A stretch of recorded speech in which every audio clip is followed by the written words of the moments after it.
Et puis, on va continuer avec la dernière partie. Donc, alors comme Maoula m'a dit dans son introduction, nous avons vu l'historique un peu de l'arrière-plan du sacerdoce lévitique.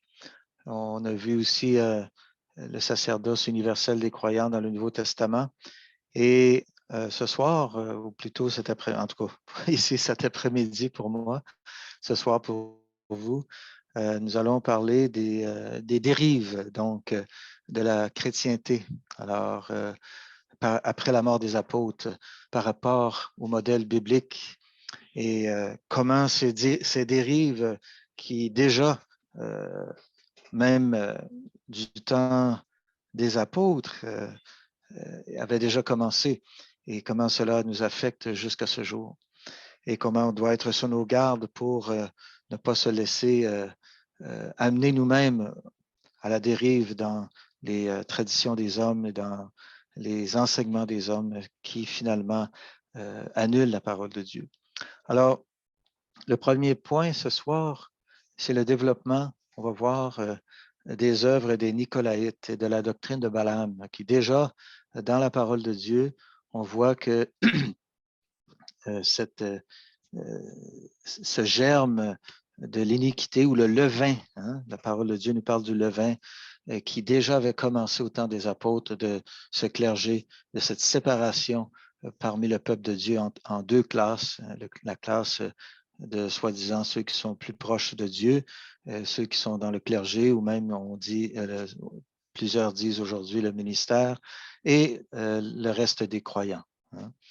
Alors, on va regarder dans 2 Pierre, 2 Pierre chapitre 2, pour commencer. 2 Pierre chapitre 2, verset 5, verset 15, on va lire quelques passages comme introduction. Ayant laissé le droit chemin, ils se sont égarés, ayant suivi le chemin de Balaam, fils de Bosor, qui aima le salaire de l'iniquité. Alors, on va en parler aussi, donc, ce faux prophète, comment il a annoncé, hein, il a voulu annoncer la parole de Dieu pour un salaire ici qui était vraiment à base d'argent qu'on pourrait dire sale, un salaire d'iniquité, donc qui n'était pas selon Dieu. Maintenant, on va y revenir, mais Jude chapitre 1, verset 11, Jude 1, 11 nous dit « Malheur à eux, car ils ont marché dans le chemin de Caïn et se sont abandonnés à l'erreur de Balaam pour une récompense et ont péri dans la contradiction de Corée. » Alors déjà, ça commençait, cet égarement, cet éloignement, ce dérapage au sein de la chrétienté vers des pratiques humaines pour s'éloigner de la simplicité finalement de l'Église selon le Nouveau Testament, de la simplicité quant à Christ. Hein. Et Apocalypse 2.14, Apocalypse 2.14, nous lisons « Mais j'ai quelque chose contre toi ».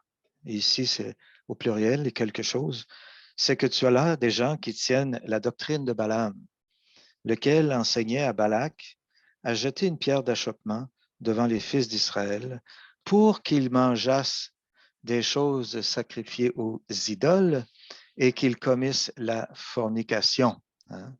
Alors, on a un autre aspect ici de Balaam. Alors, c'est la doctrine de Balaam et c'était quelque chose qui était toléré à l'Assemblée ou à l'Église qui est à Pergame. Alors, on est 100% dans le christianisme, dans la chrétienté, et donc à jeter une pierre d'achoppement devant les fils d'Israël, c'est-à-dire de les tenter au péché, hein, les tenter pour qu'ils s'éloignent de l'obéissance de la parole de Dieu. Alors, toute personne, même dans l'Ancien Testament, on le voit déjà, s'il y avait un faux prophète qui enseignait le peuple à adorer de faux dieux, hein, autre que le seul vrai Dieu, le Seigneur l'Éternel. Alors, il était lapidé. Hein? C'était une condamnation à mort. C'était un grave péché. Alors, ça se passe dans la chrétienté. Il y a beaucoup de faux prophètes, de faux docteurs qui enseignent des faussetés, hein, des mauvaises doctrines, des fausses doctrines, et qui mettent des pierres d'achoppement devant les enfants de Dieu. Et qu'ils commettent ici même la fornication. On sait que ce qui est arrivé au temps de Balaam, hein, dans l'Ancien Testament, comment les fils d'Israël se sont épris des filles de Moab et pour commettre tout type de fornication. Et Dieu les a sévèrement châtiés.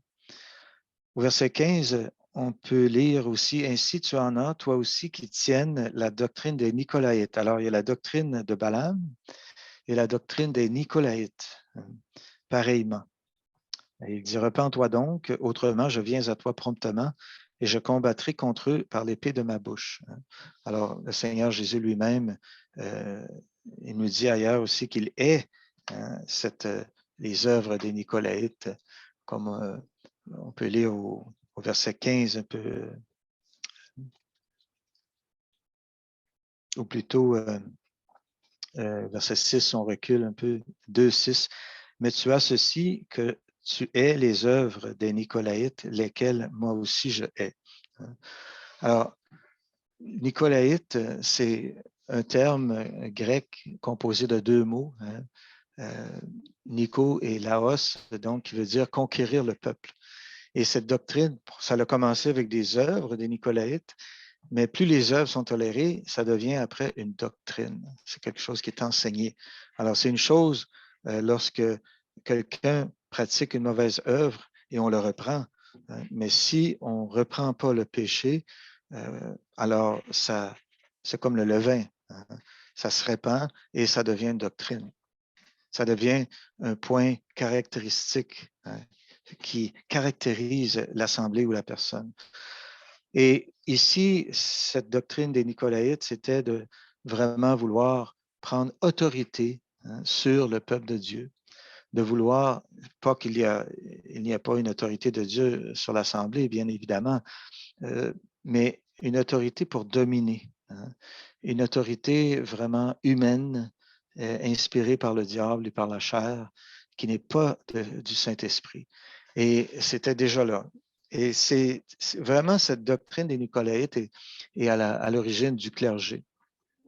Le clergé, donc, étant un groupe de personnes qui détient le monopole, finalement, sur l'Église et concernant le ministère de la parole et bien d'autres choses. Et évidemment, ça varie selon les dénominations, selon historiquement aussi. On voit évidemment à un extrême, c'est l'Église catholique avec le Vatican, le pape, les cardinaux, les évêques, etc. Alors, vraiment, le peuple, tout ce on s'attend des gens qui ne sont pas dans le clergé romain, hein, c'est qu'ils soient assis, qu'ils se lèvent quand on leur dit, qu'ils se mettent à genoux quand on leur dit, bon, qu'ils disent Amen à la fin de la prière du prêtre, et tout un peu machinal. Hein, c'est vraiment, en tout cas, c'est quelque chose. Si quelqu'un voudrait aller annoncer ou prêcher sur la chair en avant, on se remet à la porte. Je le dis parce que j'ai eu une expérience lorsque j'étais jeune croyant. C'est un peu, moi et un autre frère, on était un peu zélés et on est rentré dans une église catholique, dans une messe, et puis à la fin de la messe, lorsque le prêtre est allé se retirer en arrière, moi je suis allé parler avec lui, tandis que l'autre frère est allé dans la chaire pour vouloir donner simplement son témoignage. Et là, une sœur religieuse est venue pour elle criait quasiment pour dire au prêtre qu'il y avait quelqu'un dans la chaire. Puis, alors, évidemment, on s'est fait conduire à la porte assez rapidement. Mais pour dire, hein, c'était pas quelque chose de permis. Et on a les dénominations plus qui sont sorties de la Réforme avec les Luther, Mais il y a beaucoup de choses que Dieu a révélées à Luther, mais reste que ce clergé et cette division de clergé et laïque est demeurée dans les églises de la Réforme. Hein, on a les églises anglicanes, presbytériennes, alors il y a beaucoup de dénominations méthodistes. Il y a toujours ce groupe de personnes hein, qui composent les ministres, parce qu'il y a une confusion entre, justement, comme on a vu hier, notre sacrificature et le ministère. Le ministère, ça traite le service de chaque croyant. Chaque croyant est un serviteur de Dieu, une servante de Dieu. Nous avons tous hein, des dons pour les exercer pour l'édification de l'Assemblée. C'est donné à tous. Le ministère, c'est pas juste à quelques-uns. Même l'expression ministère à temps plein, hein, c'est pas, on ne voit pas ça dans la parole de Dieu. On est tous des sacrificateurs à temps plein, on est tous des disciples à temps plein, on est tous des chrétiens à temps plein. Pourquoi est-ce qu'on ne serait pas tous des ministres à temps plein hein, ou des serviteurs à temps plein? Alors, dans le fond, si on est en Christ, il n'y a rien de partiel. Hein. Même le Seigneur le dit, il veut, pour être son disciple, on doit renoncer à tout, hein, à notre propre vie. Et on peut pas, le Seigneur ne veut pas des disciples à temps partiel. Alors, on a tous un ministère à exercer selon les dons que le Saint-Esprit donne. Maintenant, un exemple de cette doctrine des Nicolaïtes qui était déjà à l'œuvre au temps de l'apôtre Jean. On va les lire dans la troisième épître de Jean, au verset 9, 3 Jean 9. Et c'est l'apôtre Jean qui nous parle et qui dit « J'ai écrit quelque chose à l'Assemblée. » Alors, il s'adresse à tous les frères, comme les épîtres. Il s'adresse à tous les frères. Et parce que les apôtres reconnaissaient vraiment que chacun était un sacrificateur. Hein. Les anciens étaient là simplement pour le bonheur de l'Assemblée, pas pour accaparer les dons, mais pour s'assurer que tout se passe dans l'ordre et que chacun puisse exercer son don selon, évidemment, les enseignements que nous avons dans la parole de Dieu, qu'on va voir un peu plus tard dans cette séance. Mais il dit Diotrephe, hein, Diotrephe, qui aime à être le premier parmi eux. Hein, déjà là, voilà ce qui était sa faiblesse. Et il aimait être le premier parmi eux. Hein. Et le Seigneur, si on regarde dans Luc 12, c'est vraiment le principe du clergé, hein, de vouloir être le premier. Et dans Luc 12, au verset 45, le Seigneur Jésus nous dit, « Mais si cet esclave-là, ou ce serviteur-là, dit en son cœur, « Mon maître tarde à venir », et qu'il se mette à battre les serviteurs et les servantes, et à manger, et à boire, et à s'enivrer, le maître de cet esclave-là viendra en un jour qu'il n'attend pas, et à une heure qu'il ne sait pas, et il le coupera en deux, et lui donnera sa part avec les infidèles. » Alors, c'était un jugement très sévère pour ces serviteurs qui voulaient avoir la première place et ils commençaient à jouer du coude avec les brebis plus faibles. On le voit aussi dans Ézéchiel 34, si je me rappelle bien, comment les brebis grasses qui écrasent les brebis faibles. Et c'est le cas lorsque dans beaucoup d'églises ou d'organisations religieuses, on impose sur le peuple de Dieu. Hein. Alors, se dit au trèfle qui aime à être le premier parmi eux. C'est grave parce que si on lit dans Colossiens chapitre 1,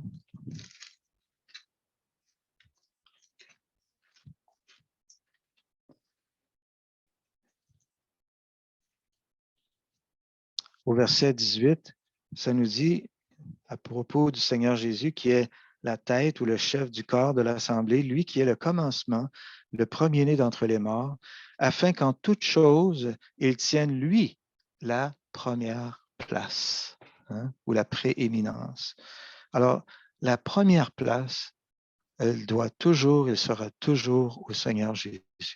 Et voilà Diotrephe qui voulait finalement prendre la place du Seigneur Jésus. Hein. Et ça arrive. Si ça arrivait au temps des apôtres, encore plus aujourd'hui, il y a des hommes qui veulent prendre la place du Seigneur Jésus. Peut-être qu'ils ne s'en rendent même pas compte, mais n'empêche, c'est la réalité.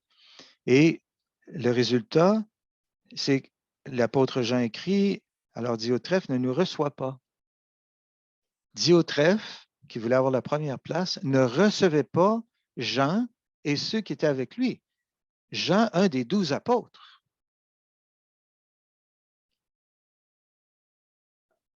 Quelle autorité! Quelle est cette autorité, hein, qui finalement est en rébellion envers l'ordre établi de Dieu? Ce n'était pas ça l'Église de Dieu, hein, au point qu'on empêche un des 12 de venir nous enseigner. Hein.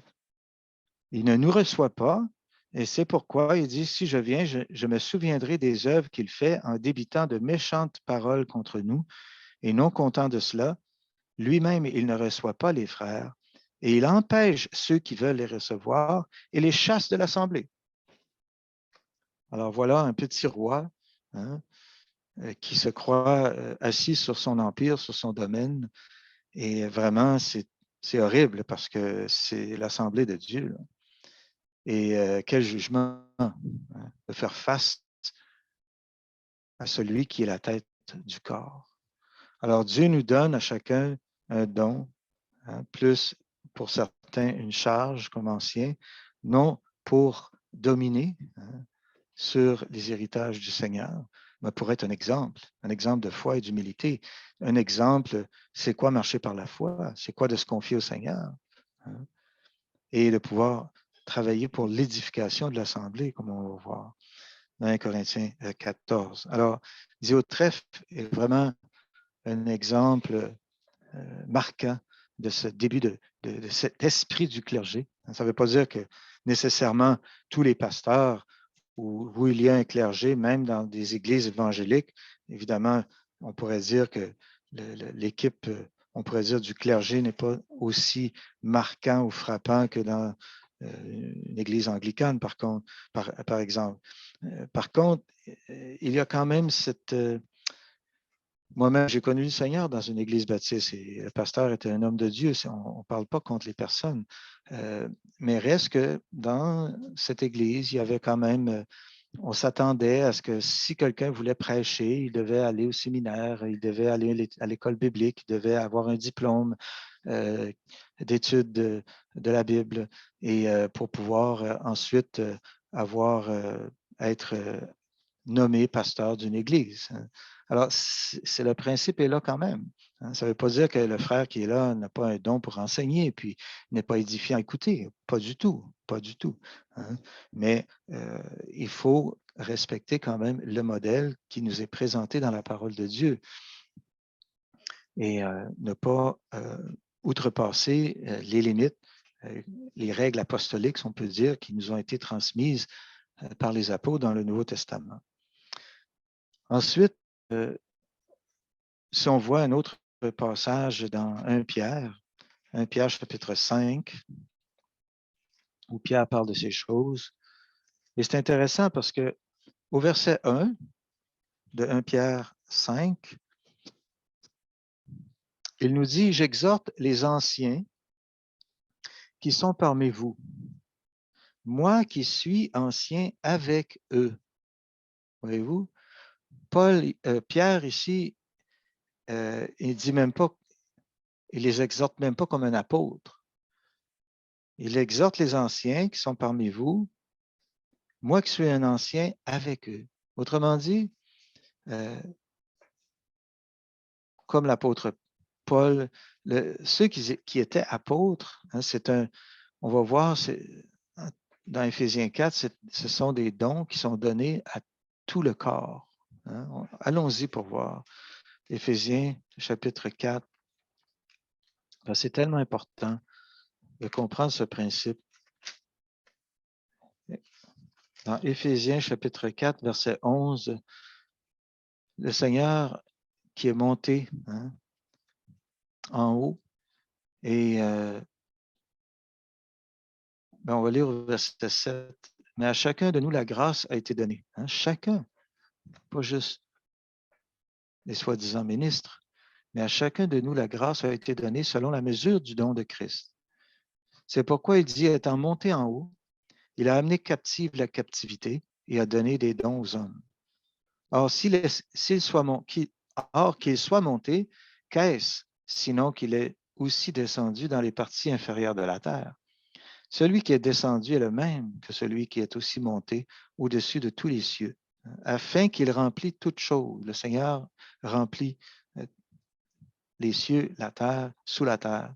Il est allé partout.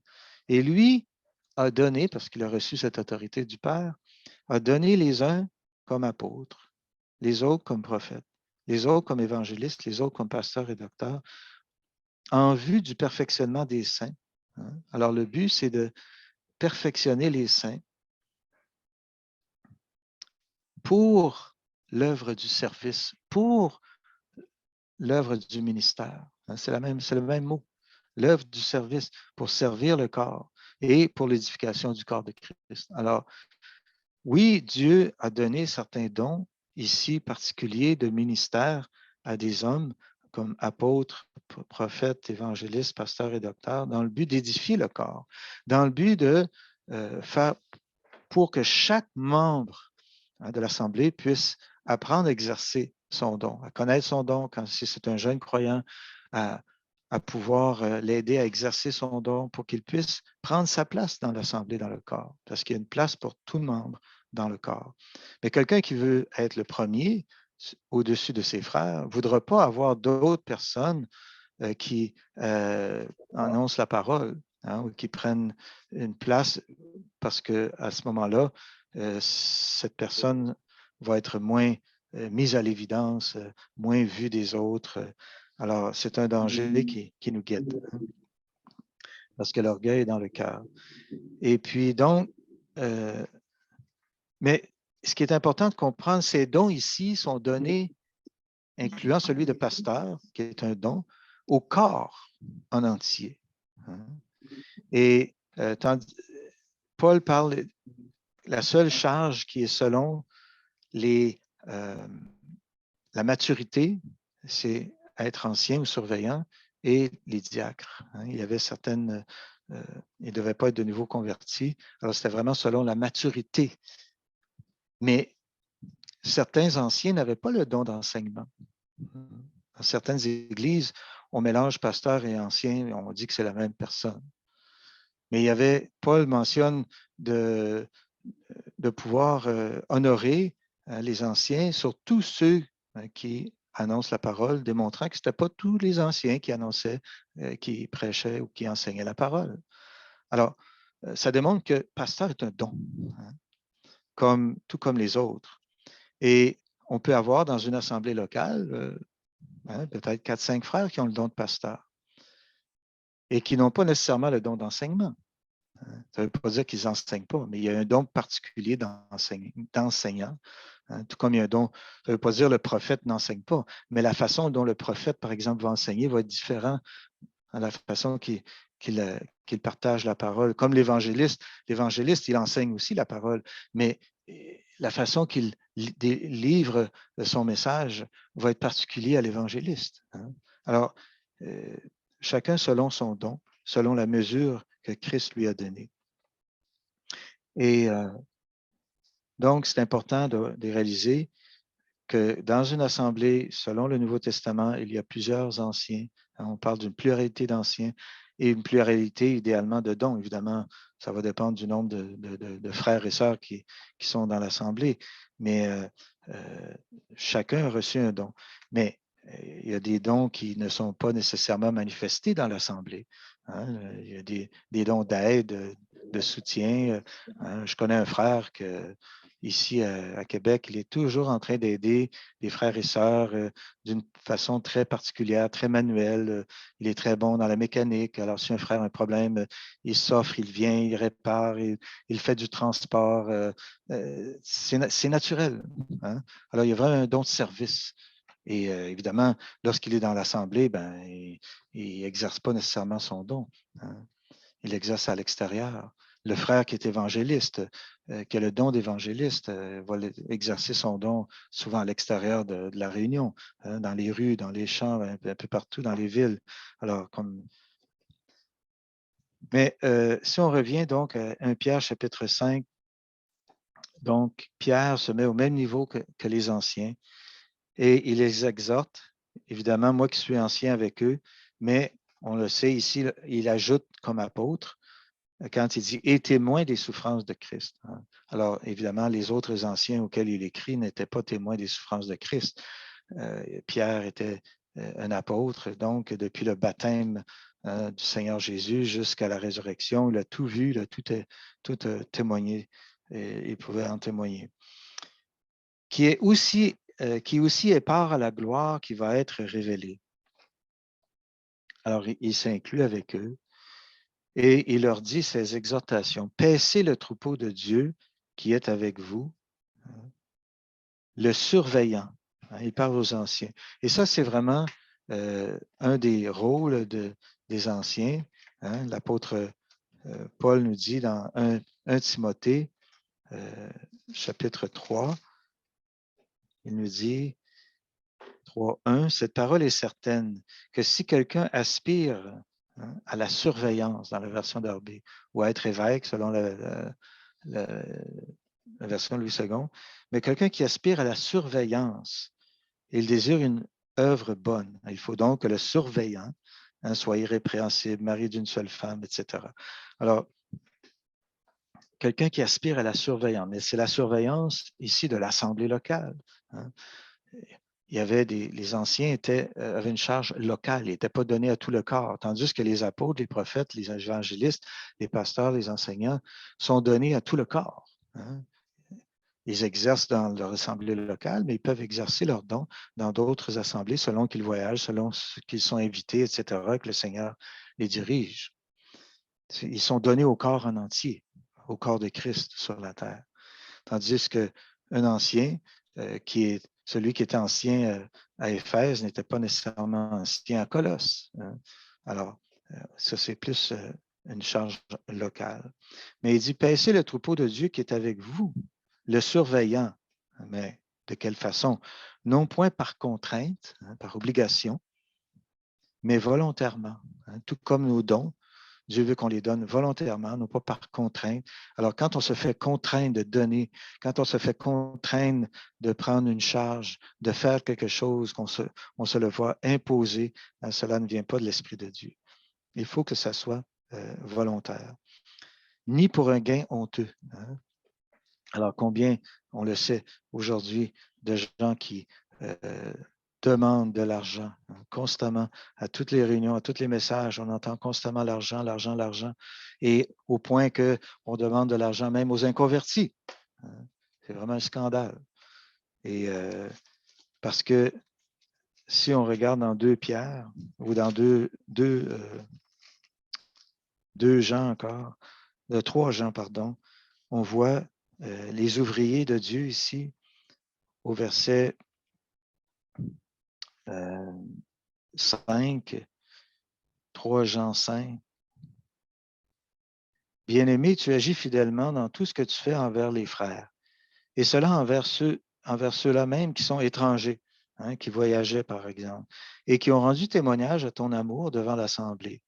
Et tu feras bien de leur faire la conduite d'une manière digne de Dieu, car ils sont sortis pour le nom, ne recevant rien de ceux des nations, hein, de ceux des païens. Nous donc, nous devons recevoir de tels hommes afin que nous coopérions avec la vérité. Hein. Alors, c'est un principe pour tout disciple du Seigneur. Mon juste vivra de foi ou par la foi. Hein. Alors, le serviteur, on doit s'attendre le Seigneur pourvoit nos besoins de différentes façons. hein, soit par un travail, soit par des dons, oui, mais des dons non sollicités. Hein. On doit s'attendre au Seigneur. Notre attente est envers lui, pas envers les frères. Hein.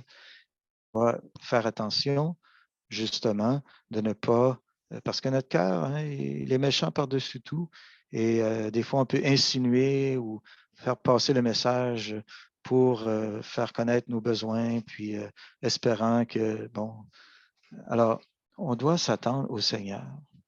Et le Seigneur est fidèle, il va pourvoir. Il va pourvoir, mais pas pour un gain honteux. Hein. J'ai déjà vu une vidéo aux États-Unis, les prédicateurs étaient en avant, puis devant toute sa congrégation, puis il faisait dire à tout le monde, en anglais évidemment, Money, come to me now. Puis tout le monde était là avec leurs mains, argent, viens à moi maintenant. Et puis les gens allaient, ils mettaient des dollars en avant, puis lui, il marchait sur ces dollars-là. Hein. C'est horrible, c'est une abomination. Et tout ça au nom de Christ. Hein. Alors, mais on est avertis, chers frères et sœurs. Hein. Le Seigneur Jésus nous avertit, il viendra, hein, des faux prophètes, des faux docteurs, ils vont faire des choses au point de séduire même les élus. Hein. Et combien se font prendre, se font berner hein, par ces loups vraiment déguisés en brebis. Alors, prenons garde. On est avertis, hein, on est vraiment avertis. On n'aura pas d'excuses. La parole de Dieu nous a tout donné, on a tout reçu. Alors, il s'agit de vraiment nous soumettre à la parole. Alors, non pour un gain honteux, mais de bon gré, ni comme dominant sur des héritages, mais en étant les modèles du troupeau. Hein, voilà le but d'être un ancien, c'est d'être un modèle pour le troupeau. Alors, on voit l'apôtre Paul qui dit à Timothée, prends garde à toi-même et à ton enseignement. Hein. Mais premièrement, avant de prendre garde à ton enseignement, prends garde à toi-même. Hein. On doit constamment veiller à notre témoignage, à notre marche. Hein. Nous sommes des saints. Nous avons été sanctifiés. Le Seigneur a dit, soyez saints car je suis saint. Hein. Et puis, il nous a donné un saint sacerdoce et il nous a sanctifiés pour être à lui. Nous lui appartenons alors qu'on puisse marcher dans ce monde comme des lumières. Hein. Et c'est le but du Seigneur et c'est comme ça qu'on va apporter la gloire au Seigneur. Et quand le souverain pasteur, hein, le Seigneur Jésus, sera manifesté, vous recevrez la couronne inflétrissable de gloire. Hein. Alors, si on a vraiment le parfait modèle ici, les exhortations de l'apôtre Pierre sont là pour que nous les pratiquions et qu'on puisse demander au Seigneur que cela soit une réalité dans nos vies et qu'il nous garde de ces dérapages hein, qui font partie du christianisme ou plutôt de la chrétienté. Hein. Je fais quand même une différence entre le mot chrétien, la chrétienté qui englobe, disons, le monde chrétien dans son ensemble. On pourrait dire même l'Église catholique. C'est quand même pas des musulmans. Mais quand on parle plutôt de christianisme, là, j'aime mieux utiliser ce mot pour désigner vraiment le christianisme selon la parole de Dieu, le modèle qui nous a été donné. Ensuite, on a parlé de la confusion donc entre ministères, dont les anciens. Par exemple, tous les chrétiens sont des sacrificateurs, mais tous les chrétiens ne sont pas des anciens. Hein. Alors, comme on a dit, on a tous, aussi on pourrait dire, tous les chrétiens ont reçu un don, hein, mais tous ne sont pas nécessairement des anciens. Anciens, c'est vraiment selon notre maturité spirituelle. Et le ministère, on le voit, j'en ai parlé, Ephésiens 4, 1 Corinthiens 14, on va le voir sous peu. Même chose, j'en ai parlé déjà, le titre de pasteur. Alors, ne pas le confondre avec celui d'ancien. Hein. Un pasteur est vraiment, donc, j'ai connu un frère qui est avec le Seigneur maintenant et puis qui avait vraiment le don de pasteur. Il enseignait, il enseignait presque tous les dimanches, mais disons que je ne crois pas qu'il avait nécessairement le don d'enseignant, mais il avait vraiment un cœur de pasteur, de berger. Il était constamment en train de visiter les saints, visiter les malades. Il marchait des kilomètres et des kilomètres pour aller trouver quelqu'un, un frère, ou pour évangéliser, amener la parole de Dieu. Il a vécu, évidemment, il n'a jamais eu de permis de conduire. Et il faisait des grandes distances ici au Québec dans les années 60, même l'hiver à moins 20 degrés, moins 25 degrés dans les tempêtes de neige. Alors, ça prenait vraiment quelqu'un avec un don de berger pour faire ça. Et puis, beaucoup sont venus au Seigneur par son exemple et son désintéressement total. Hein. Il pensait toujours aux autres, jamais à lui-même. Alors, c'est un bon exemple, c'est tout un modèle. Hein. Il a été vraiment un modèle du troupeau. Alors, ce frère, John Clark, son nom. Alors, j'ai parlé que les dons sont donnés à tout le corps, incluant le don de pasteur.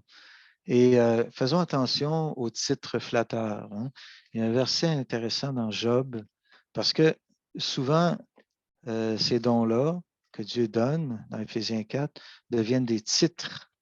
Et c'est une chose que les gens nous donnent des titres. Ça, on ne pourra jamais l'éviter. Même le mot chrétien, c'est un titre que les gens de l'extérieur ont donné aux premiers disciples. Bon, ça a été quand même un titre accepté divinement, hein, Pierre l'utilise, mais c'est une autre chose de les accepter, hein, parce que notre cœur, comme on sait, est méchant par-dessus tout. Et Job lui-même, dans chapitre 32, à la fin de ce chapitre, au verset 21, il nous dit « Je ne ferai pas exception de personne et je ne flatterai aucun homme, hein, car je ne sais pas flatter. Celui qui m'a fait m'emporterait bientôt. » Et ça, c'est dans la version Darby. Maintenant, j'aimerais juste vous lire je trouve que dans la version en anglais, la version King James, ça nous dit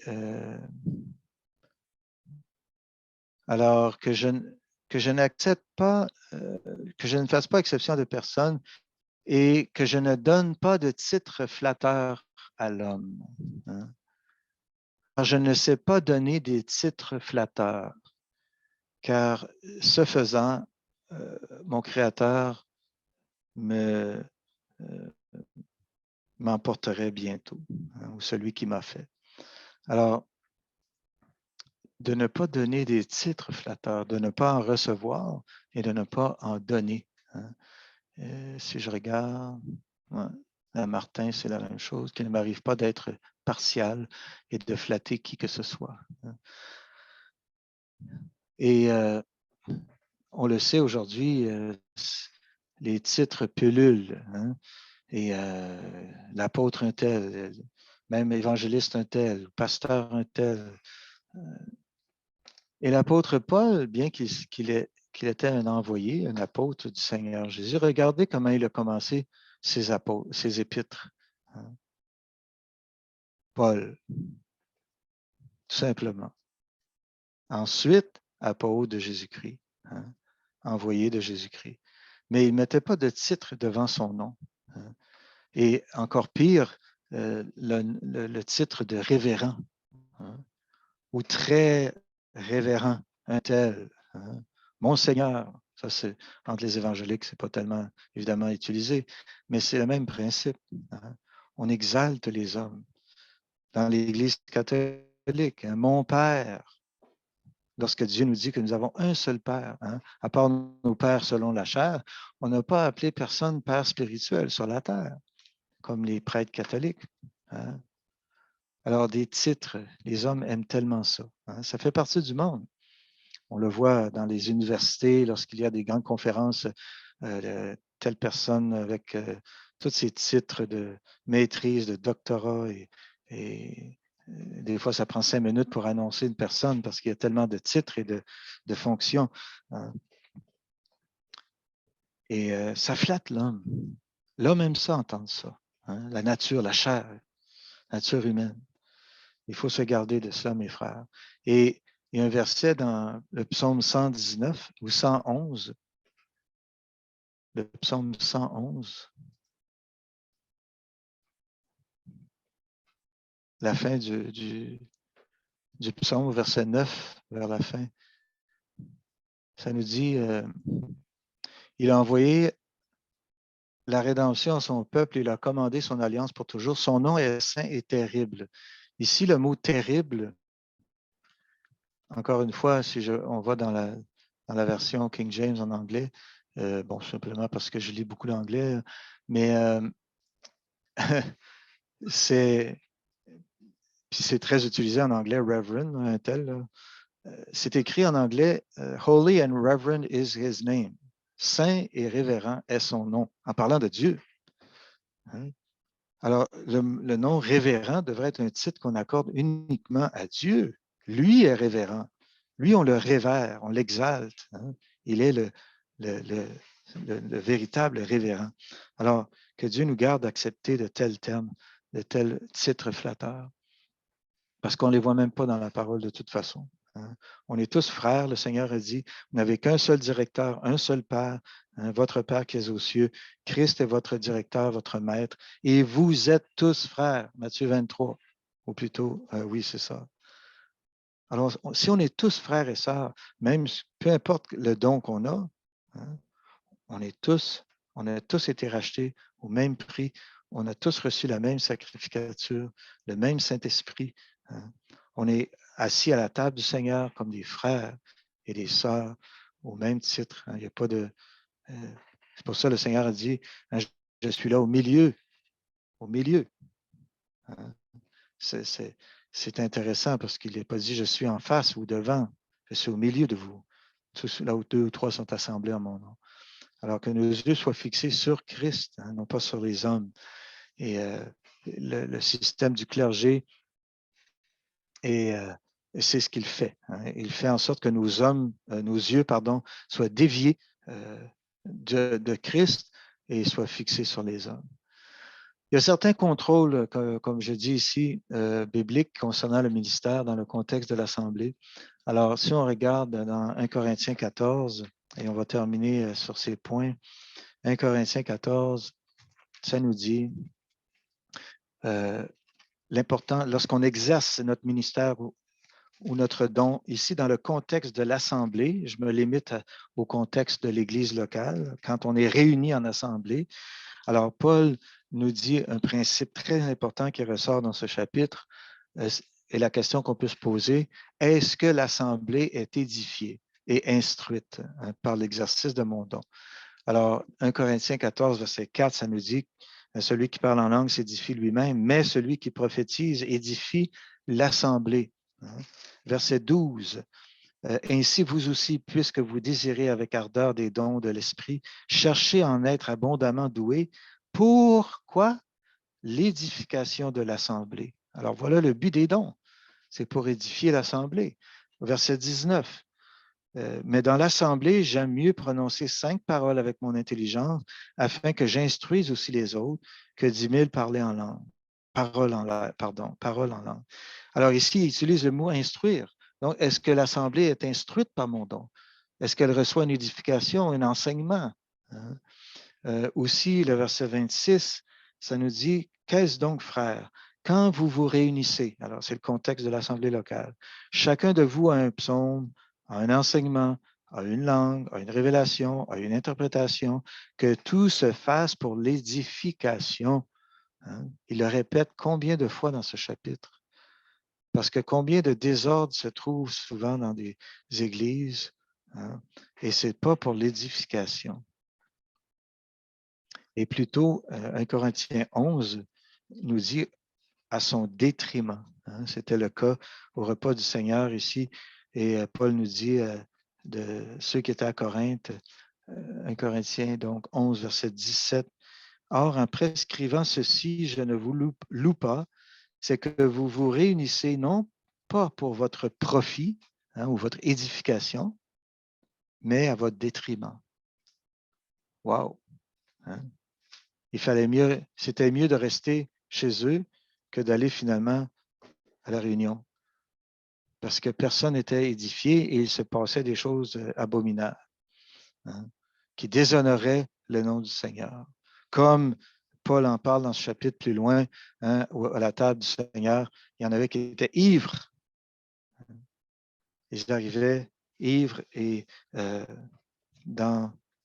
ils avaient évidemment des agapés, ils avaient des repas fraternels. C'est difficile à concevoir qu'il y en avait qui pouvaient être ivres, mais voilà, hein, il y a toutes sortes de désordres. Ensuite, la présence de Dieu, une autre caractéristique du ministère des dons dans l'Église, verset 25 du chapitre 14. Alors, cet homme qui est au milieu des frères et sœurs, et si tous prophétisent et qu'il entre quelqu'un incrédule ou quelqu'un homme simple, il est convaincu par tous, il est jugé par tous. Les secrets de son cœur sont rendus manifestes, et ainsi tombant sur sa face, il rendra hommage à Dieu, publiant que Dieu est véritablement parmi vous. Alors, le témoignage de ceux de l'extérieur est aussi important. Et cet homme pouvait témoigner maintenant, vraiment, Dieu est au milieu de vous, comme hein, cet homme qui avait une légion de démons au pays des Gadaréniens, que le Seigneur a délivré. Hein, il est allé parmi toutes les 10 villes à Décapole, publiant ce que le Seigneur avait fait dans sa vie. Et les gens pouvaient témoigner comment il était avant, hein, enchaîné, vivant dans les sépulcres, et maintenant un homme libre qui était vraiment au contrôle de ses 5 sens. Alors, que tout se fasse pour l'édification, la présence de Dieu est ressentie. Aussi au verset 31, chacun à son tour. Hein, au verset, car vous pouvez tous prophétiser, mais un à un, afin que tous apprennent et que tous soient exhortés. Hein. Parce qu'il y avait, on n'a pas parlé évidemment, on n'a pas le temps d'aller dans tout ce chapitre, mais il y avait des endroits où ici les Corinthiens, où ce que tout le monde, où plusieurs parlaient en langue, hein, en même temps. Et on voit ça dans beaucoup d'églises. On rentre là, puis toute l'assemblée parle en langue. On ne comprend rien. Et Paul dit hein, que ce soit un à un. Et s'il n'y a pas d'interprète, qui se taise, celui qui parle en langue, pour justement qu'on puisse comprendre et être édifié. Si on n'est pas édifié, ben, mieux se taire. Hein. Quand j'étais au Mexique, où j'ai connu ma femme, au début, j'allais à une assemblée, puis bon, j'étais jeune croyant, et on parlait en langue, et j'enseignais l'anglais à ce moment-là, et j'avais invité un de mes étudiants à l'assemblée, et puis il est venu, et au milieu de la réunion, il est sorti. Alors, moi, je suis sorti, je suis allé le voir et je lui ai dit, mais qu'est-ce qui se passe? Mais il m'a dit, ben, ils sont fous, on ne comprend rien. On ne comprend rien à ce qu'ils disent. Hein. Alors, parce que beaucoup de gens parlent en langue. Ce n'était pas mon cas, mais bon, les autres. Alors, j'ai pensé immédiatement à ce verset-là, comme Paul le dit dans ce chapitre, ne diront-ils pas que vous êtes fous? Alors, même notre témoignage auprès des autres autour, c'est important. Évidemment, il y aura toujours de la part des incrédules, des mensonges, des faux témoignages envers les croyants, peu importe qu'est-ce qu'on fait. Mais reste que hein, s'il y a du désordre dans l'Assemblée, on peut être sûr que Satan hein, va miser sur cela pour vraiment apporter, pour traîner le nom du Seigneur finalement dans la boue. Hein. Comme David, par son péché avec Bathsheba, et le prophète Nathan lui a dit hein, le nom de Dieu est blasphémé parmi les nations à cause de toi, à cause de ton péché. Hein. Alors, il faut faire attention. Notre témoignage peut aller loin, hein, pour le bien ou pour le mal. Chacun à son tour, donc, parce que Dieu n'est pas un Dieu de désordre, hein, mais de paix, hein, d'ordre, un Dieu d'ordre. Et aussi, que les autres jugent, verset 29. Que les prophètes parlent, 2 ou 3, et que les autres jugent. Hein. Même, on a une limite, même pour les prophètes, 2 ou 3. Hein. Et chacun à son tour. Pourquoi? parce qu'au verset 32, ça nous dit car et les esprits des prophètes sont assujettis aux prophètes. Alors, l'Esprit de Dieu qui agit en quelqu'un ne va jamais s'imposer et passer outre la volonté, hein, dans le sens que si chaque personne dit non, l'Esprit est en moi, puis il doit parler, puis tout le monde prophétise, tout le monde parle en langue ensemble, c'est du désordre. La parole de Dieu nous dit clairement, l'Esprit des prophètes est assujetti aux prophètes. Alors, dans le sens que chacun à son tour. Alors, même si l'Esprit me dit, mon cœur brûle, un débat, je veux parler, je veux partager quelque chose à l'Assemblée, je dois attendre mon tour. Hein? Bien qu'ils disent, à moins qu'il y ait une révélation que l'autre se taise, bon, il y a quand même des choses ici qu'on doit prendre en considération. Mais en général, c'était chacun son tour. Hein. Et aussi, il y a une restriction donc pour les femmes, mais on parle du contexte de l'Assemblée. Hein. Alors, donc, au verset 34, que vos femmes se taisent dans les assemblées, car il ne leur est pas permis de parler, mais qu'elles soient soumises, comme le dit aussi la loi. Et si elles veulent apprendre quelque chose, qu'elles interrogent leur propre mari chez elles, car il est honteux pour une femme de parler dans l'assemblée. Hein. Alors, on parle ici de Paul aussi nous dit dans Timothée, il nous donne d'autres éclaircissements que la femme ne prenne pas donc une autorité sur l'homme, hein, et d'enseigner. Alors, ça ne veut pas dire que la femme ne peut pas avoir le don d'enseignement, hein, mais de le faire à l'extérieur du contexte de l'Assemblée locale, soit d'autres femmes dans des réunions de femmes ou avec des enfants. Elle peut évangéliser, évidemment, prophétiser, on le voit. On voit les filles de Philippe qui prophétisaient. Mais ici, dans le contexte de l'Assemblée, voilà, ça ne veut pas dire que les femmes n'ont pas le don, n'ont pas de don de prophétie. Au contraire. Mais il y a un contexte ici. On doit, tout comme il y a une restriction sur les frères qui doivent prophétiser, que ce soit 2 ou 3. Hein? Et il y a c'est tout des contrôles, des restrictions. Alors, que Dieu nous donne par l'apôtre ici, qu'on doit prendre en considération. Si on accepte évidemment l'autorité de l'apôtre Paul. Hein? Il y en a qui font fi de tout cela et on voit des femmes pasteuses ou pasteurs ou des femmes qui enseignent, qui sont vraiment à la tête de ce qu'on appelle une église. Hein? Alors ça, c'est vraiment contraire à la pensée de Dieu, à la parole de Dieu. Et c'est comme si ces versets-là n'existaient pas pour eux. Hein? Alors on n'a pas le droit de choisir dans la parole de Dieu.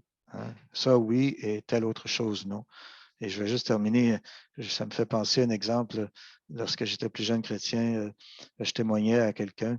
Et puis, je ne me rappelle plus du sujet exactement. C'était sur l'Église catholique, parce qu'évidemment, au Québec, il y avait beaucoup de catholiques.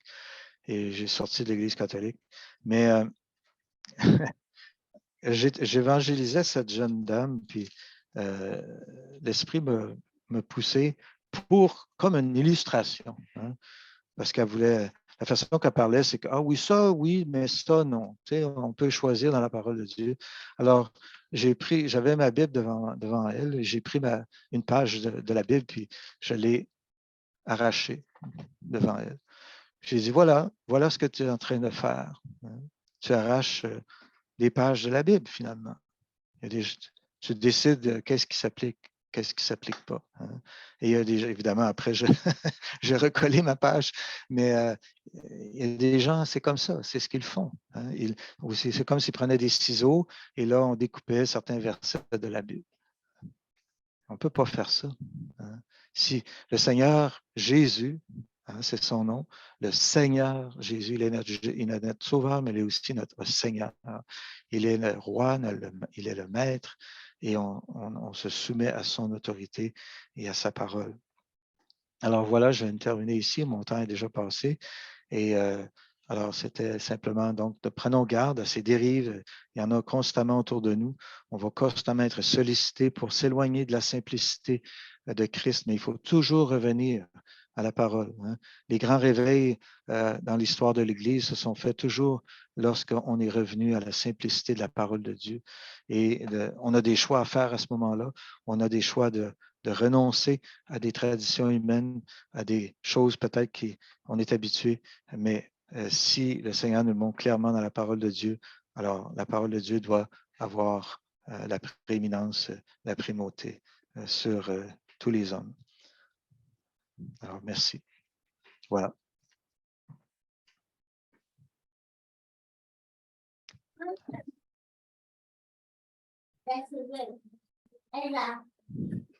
Merci. Merci, Frère François, pour la séance de ce soir et pour tous ces détails.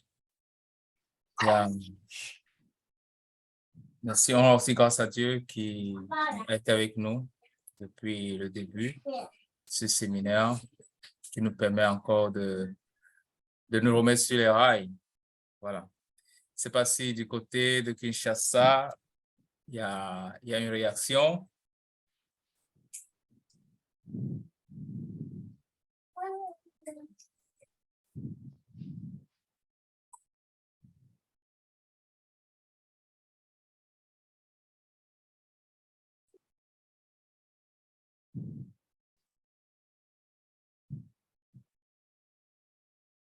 Je vois des frères se concerter là, d'autres qui secouent la tête.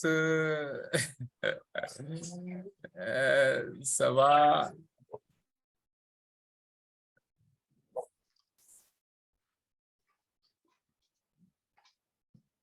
Vous pouvez prendre le micro, hein, si vous voulez intervenir. Vous pouvez prendre le micro. On peut encore retenir le frère François pour quelques 5 minutes.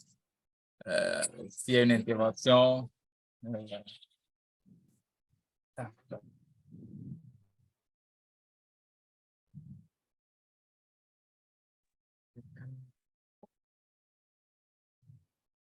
Bien.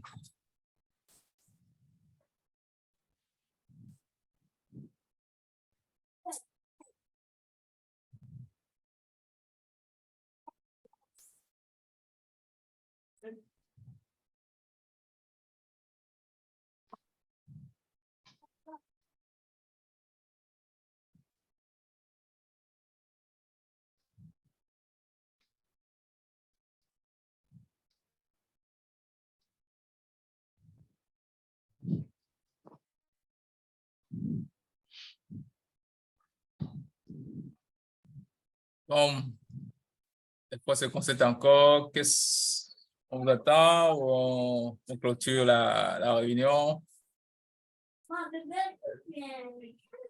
Non, mais s'il n'y a pas de questions, ça va pour moi. OK. D'accord. Il y a eu le signe du frère là, donc c'est bon. On peut terminer le séminaire. Et je peux rappeler que pour nous avoir sauvés, Dieu a un but pour nous avoir sauvés, nous avoir fait entrer dans le corps de Christ. Et il est important pour nous, pendant que nous servons dans l'Assemblée, de découvrir ce but. Le frère François parlait tout à l'heure des dons. Et c'est donc de les exercer pour l'édification, pas pour nous établir, pour nous adjuger des titres, de nous mettre au-dessus de l'Assemblée. C'est ça qui est monnaie courante aujourd'hui dans le christianisme. Voilà, c'est ça qui est monnaie courante aujourd'hui. Et ayant déjà vu beaucoup de mauvais, je vais dire ça comme ça, mauvais modèles, aujourd'hui, quand quelqu'un entre en Christ, il copie automatiquement le mauvais modèle. Il copie automatiquement. Donc, on a besoin, par la grâce de Dieu, d'établir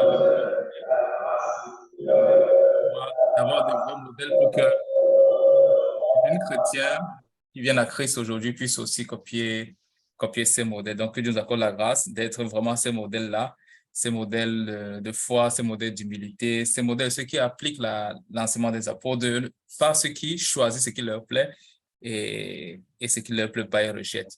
Donc, nous allons mener notre séminaire, clôturer notre séminaire. Michel souffre un peu avec sa connexion. Il est encore revenu. Je ne sais pas si il a un mot pour nous. Michel, si ta connexion te le permet, je sais que tu souffres. Ah, il est encore parti. Bon, dans ce cas, je vais prier et on va clôturer. Nous prions. Notre Père, nous te rendons grâce. Nous te sommes infiniment reconnaissants pour ces 3 jours.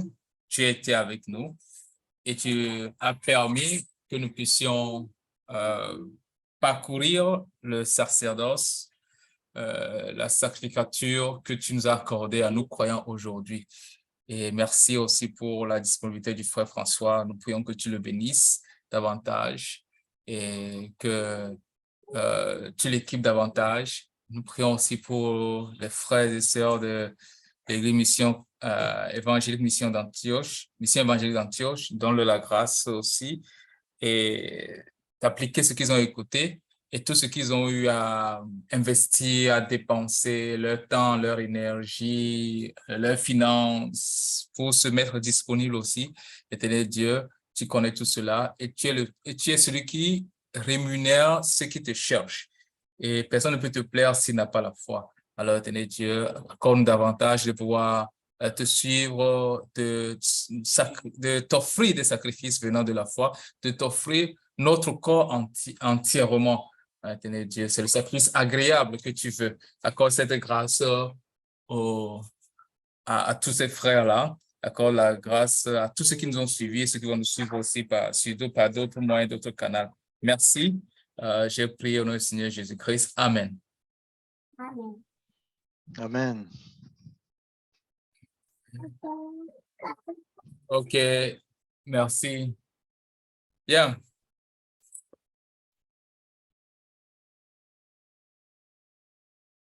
Amen. Bien.